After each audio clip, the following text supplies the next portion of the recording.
Good evening, everyone. How are you doing today? Sorry for the late start. We had a little bit of traffic and a lot of late folks checking in. So just want to say thank you for all being here. And for those of you who have class at 6, unfortunately, we will get you out on time. And Dr. Spezio, our new provost, is not writing any notes. So anyway, welcome. My name is Dr. Joe Pepe. I'm the Executive Vice President of Administration for Hodges University. I met many of you last time, and congratulations for being here again. How many, by raise of hands, how many of you are new to this semester, first-time members? Excellent. Congratulations. Welcome. Today we're going to have a very quick ceremony to honor you and your academic achievements. And on behalf of President Dr. Terry McMahon and our new incoming president, Dr. Jeanette Brock, I want to wish you a truly heartfelt congratulations. The administration of the university definitely recognizes all of the challenges that you're faced with every day to get the GPAs that you're doing. So, congratulations, and without further ado, I'd like to bring up our next guest, who is our newest member of Hodges University, Dr. Kim Spezio. He's our new provost. Dr.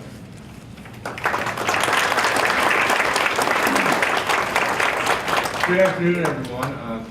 On behalf of the faculty, I'd simply like to say congratulations to all the award winners. It's extraordinarily gratifying for a faculty member to see so many students achieve such academic excellence. And so we're very proud of you, and we can't wait to get to the point where we're handing out the certificates. So with no further delay, let's move ahead with the program. Thank you again for coming.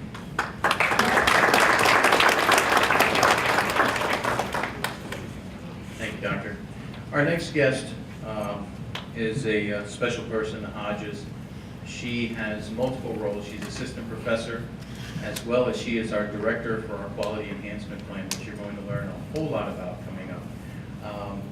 The university has taken a big interest in not only getting you graduated, but also helping you succeed in your careers. And our quality enhancement plan is all around that. And just wanted to, again, say congratulations and bring up our next speaker, Dr. Minnette Northcutt. Thank you.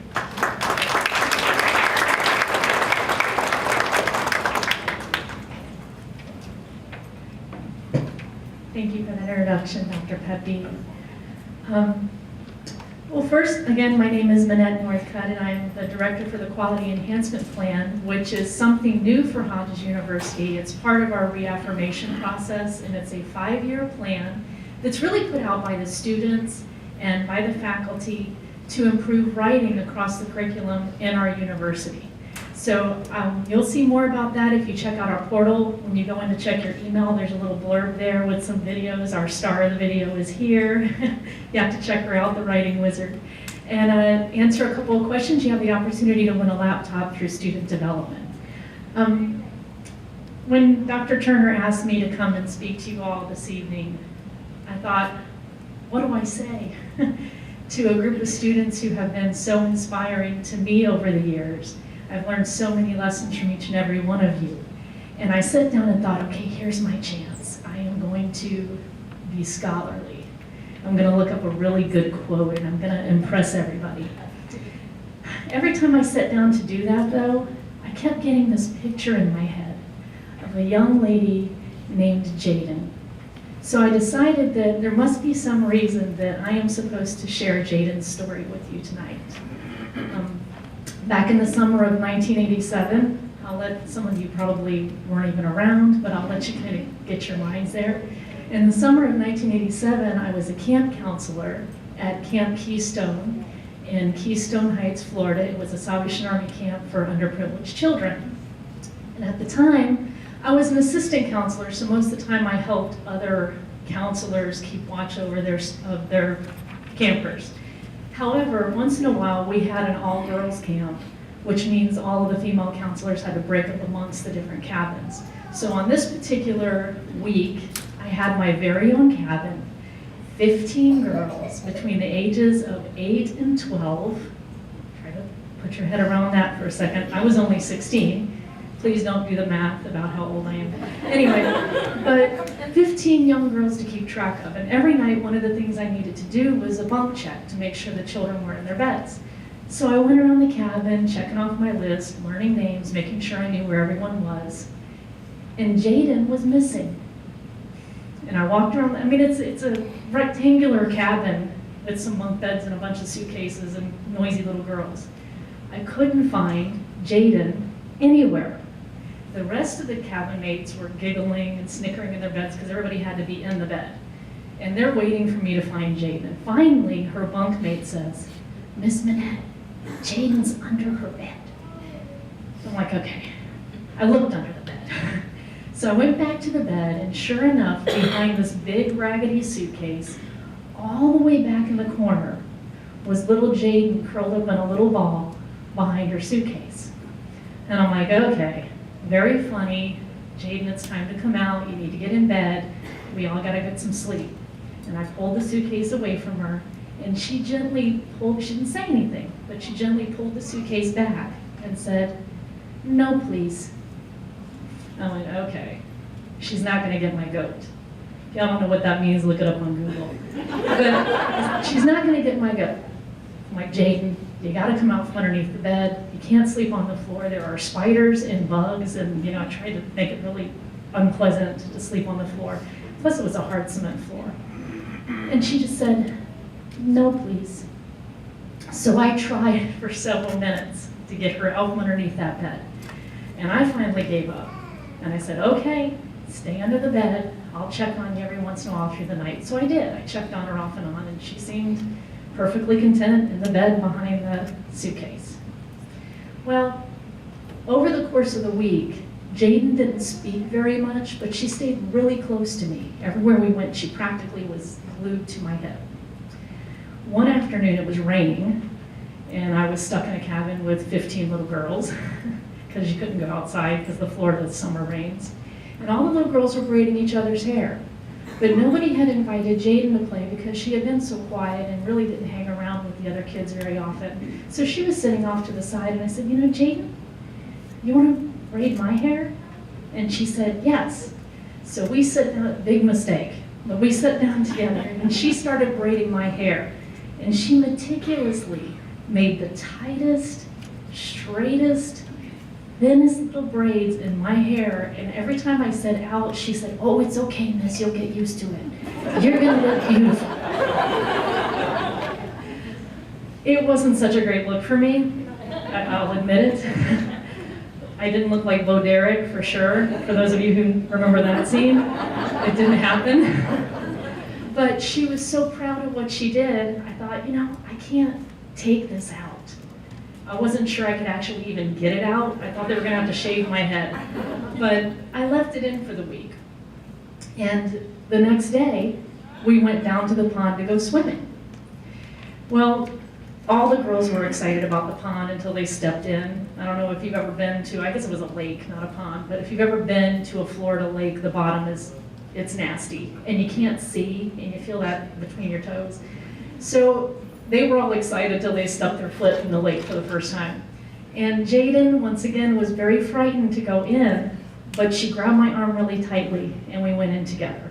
And she was doing great until a little fish swam past her leg. She screamed and shimmied me like a pole. Her legs were tight around my waist, and her arms were tight around my neck, and I thought, we'll sit this one out. So we went and sat on the beach while the rest of the girls played. And I'm sitting in the beach chair, and it's all sandy. You know how the Florida sand is, nothing grows. Well, Jaden busied herself by going over to this area where there's a little field, and they had all those little weeds that look like flowers.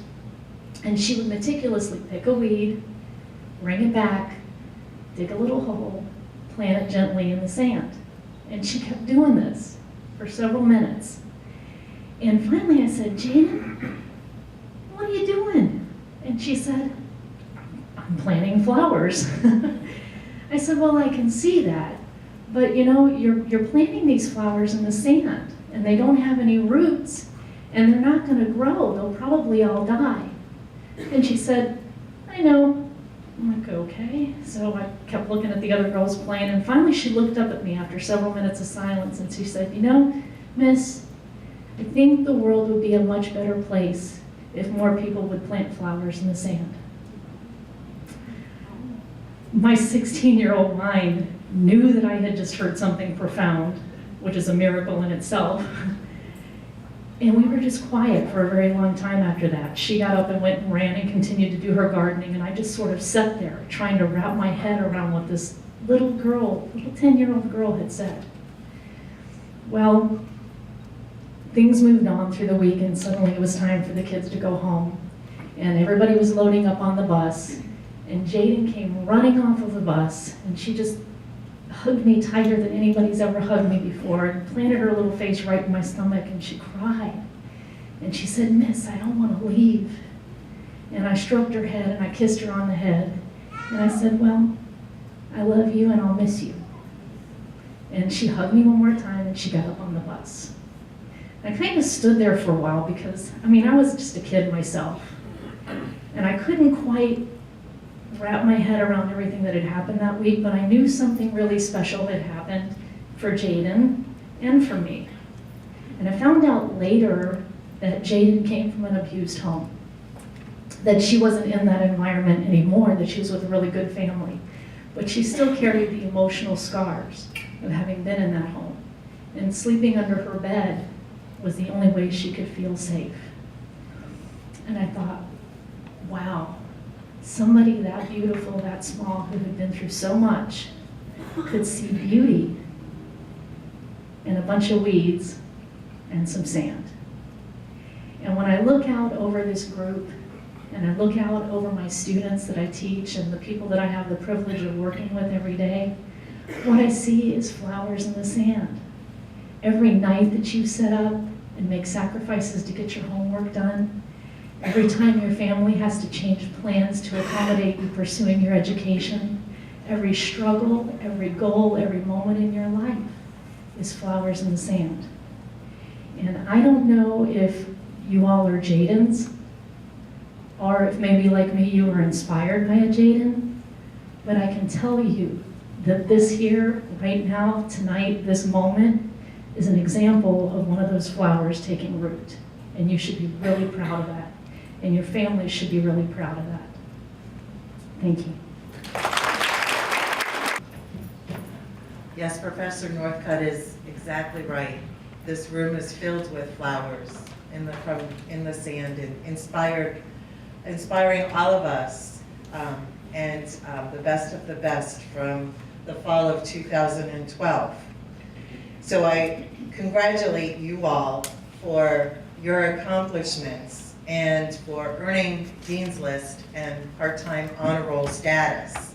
For the guests in the room, that means that our full-time students carried 12 credit hours and earned a 3.5 grade point average for the fall term.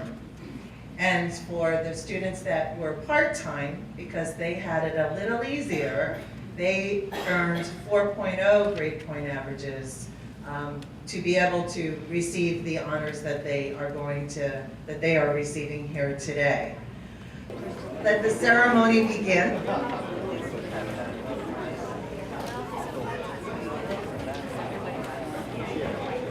And we have one that's going to be my stuffer for the day, Sperlopia Moise. Okay.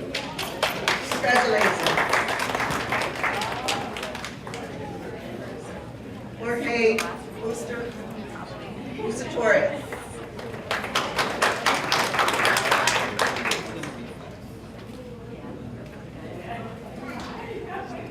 Angela Maldonado.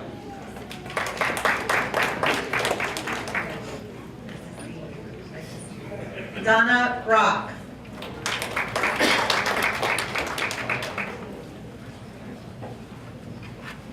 Andrea Goldman.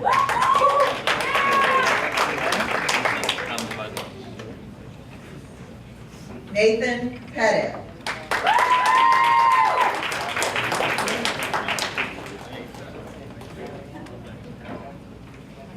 Eric Caceres.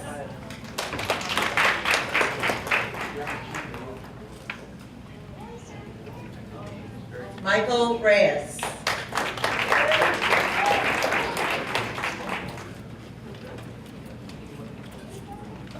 Michelle Crapper, sorry.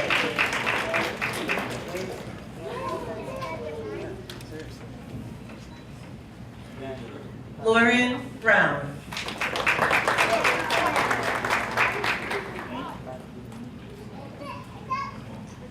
Robert Dillon.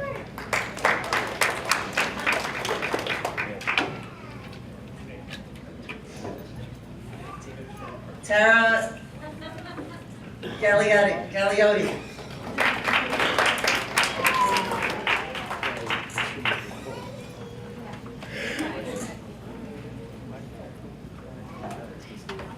Pamela Blackburn.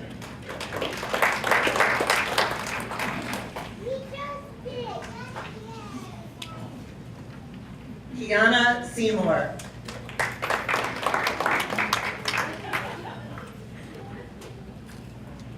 Elizabeth Smith.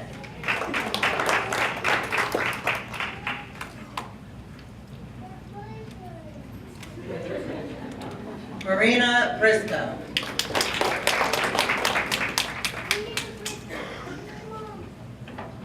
Albert Ziegler.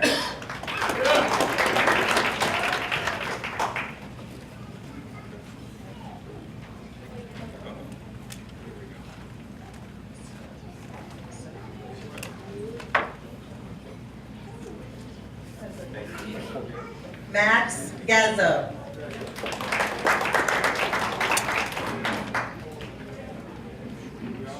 Tammy Rose, also known as the Wizard,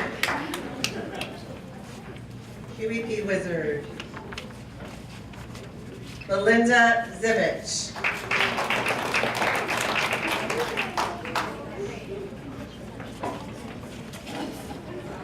Lalunda Wiley.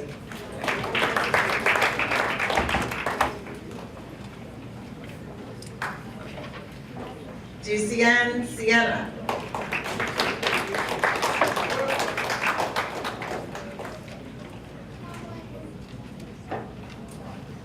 Tatiana Laponte.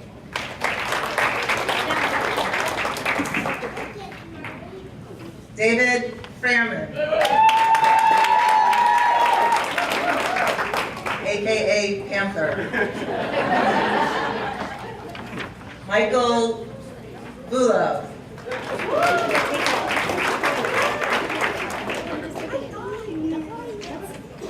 Lacey Sanchez.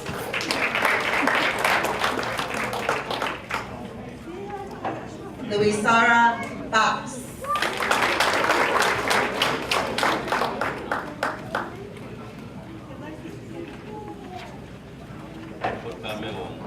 Janet Blanco.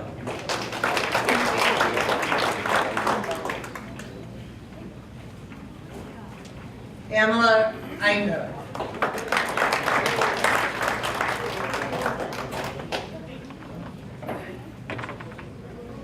Stefania Silva.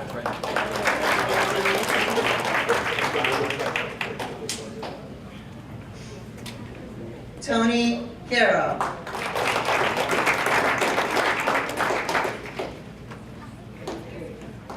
Avia King.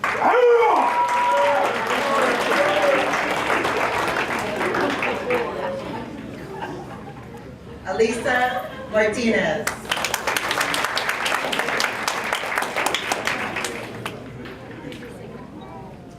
Nisa Stark.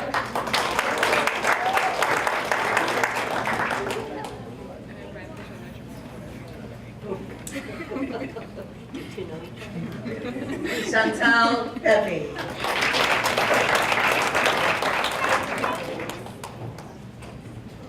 Greg Forbes.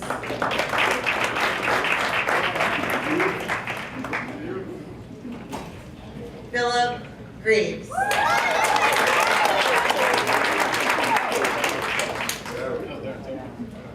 Jacqueline Jordan.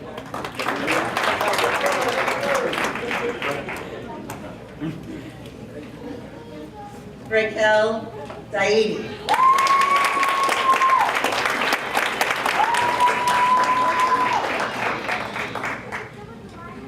Kenneth Worthy.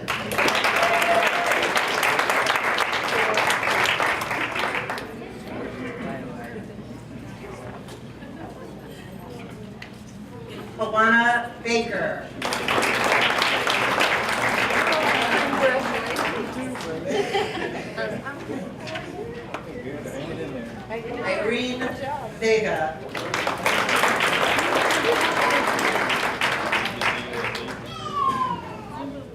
Kevin Calvi.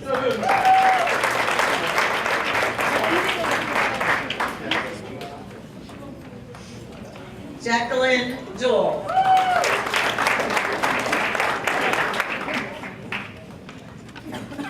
Juan Carlos Diaz.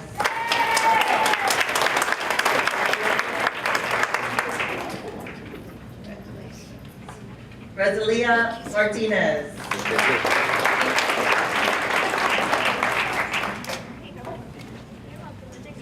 Crystal Porter. Doug Spruill.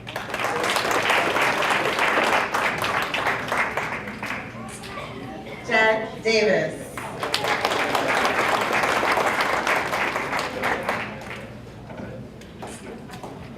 Gerald Colas.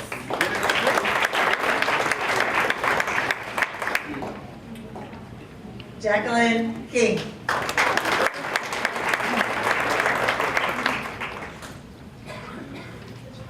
Jakia Liebart.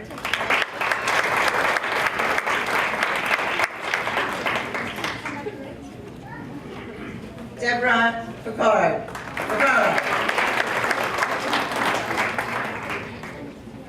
Paul Shalkowski.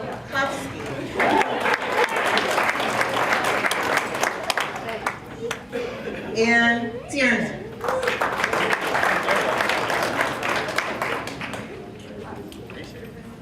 Crystal Stewart.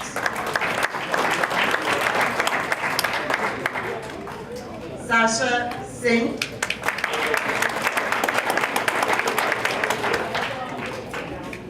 And Maria Moreno.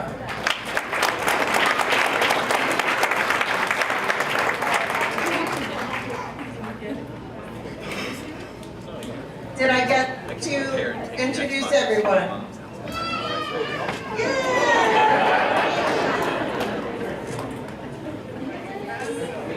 That little voice reminds me that I know that all the students are very appreciative of their family and friends and supporters that they have, and we thank you for all of you who are here to attend today, because we know, on behalf of the students, we know that we don't do this alone, that it takes our family and our friends to support us to get through this. So thank you all, family and friends, for doing that for our students. We really do appreciate that.